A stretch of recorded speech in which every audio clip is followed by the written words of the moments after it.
निवेशक को कोई चीज, कोई शेयर उपहार में, वसीयत में या विरासत के तहत कोई शेयर प्राप्त होता है, तो उसके पास तो ये डिटेल्स होती नहीं है, तो वो कैसे कैलकुलेट करे अपना टैक्सेबल गेन? डिटेल्स होने की बात तो अलावा, but the major issue is कि उसकी कोई कॉस्ट ही नहीं होती, क्योंकि जब आपको, जैसे आपने पूछा कि मुझे कोई बख्शीश या वसीयत या जिसको हम इनहेरिटेंस, वारसाई में कुछ मिलता है, तो मेरी कॉस्ट नहीं है। अब निवेशक को ये दुविधा होगी कि क्या मेरी कॉस्ट को जीरो गिनते हुए अगर आप मेरी सेल प्राइस को कंपेयर करेंगे तो बहुत बड़ी रकम पर मुझे मुनाफा होगा और टैक्स भरने की जिम्मेवारी आएगी।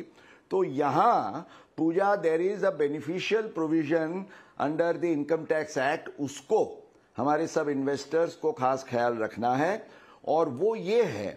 कि जहां सेक्शन 55 में ये कहा गया है कि जहां आपकी कोई कॉस्ट ऑफ एक्विजिशन नहीं है, तो with reference to the provisions of section 49 जो कैपिटल गेन्स की गिनती के स्पेशल प्रोविजंस हैं, उसमें यह कहा गया कि जो cost of the previous owner, मान लीजिए मेरे पिताजी ने मुझे वसीयत या बख्शीश में शेयर्स दिए हैं और आज मैं उसको 200 रुपये पर शेयर की कीमत से बेचता हूं, तो मेरे पिताजी ने अगर वो 100 रुपये में खरीदे हैं, तो वो 100 रुपये की प्राइस जो है उनकी कॉस्ट प्राइस मेरी कॉस्ट प्राइस गिनी जाएगी। अब ये बहुत पुरानी बात है, तो मेरे पास अगर कोई और एविडेंस नहीं है तो मैं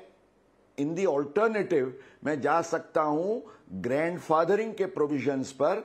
ताकि जो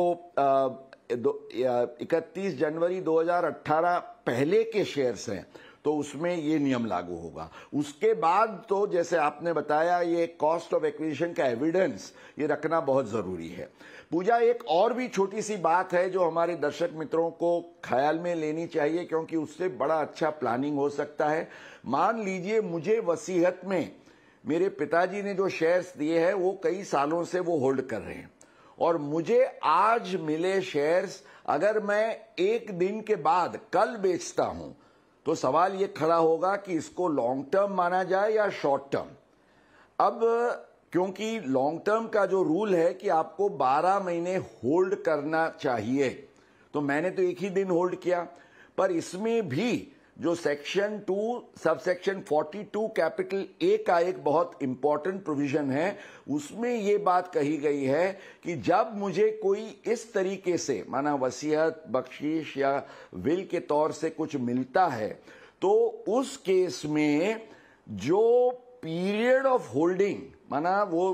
एसेट को धारण करने का समय जो आगे के मालिक का है, वो भी मेरे पीरियड ऑफ होल्डिंग में जोड़ा जाएगा। माना मुझे आज कुछ मिलता है बख्शीश या वसीयत में, मैं कल भी उसको बेच दूं, पर आगे का समय और मेरा समय दोनों को मिलाते हुए अगर 12 महीने से ज्यादा है, तो पूजा इसको लॉन्ग टर्म गेन माना जाएगा।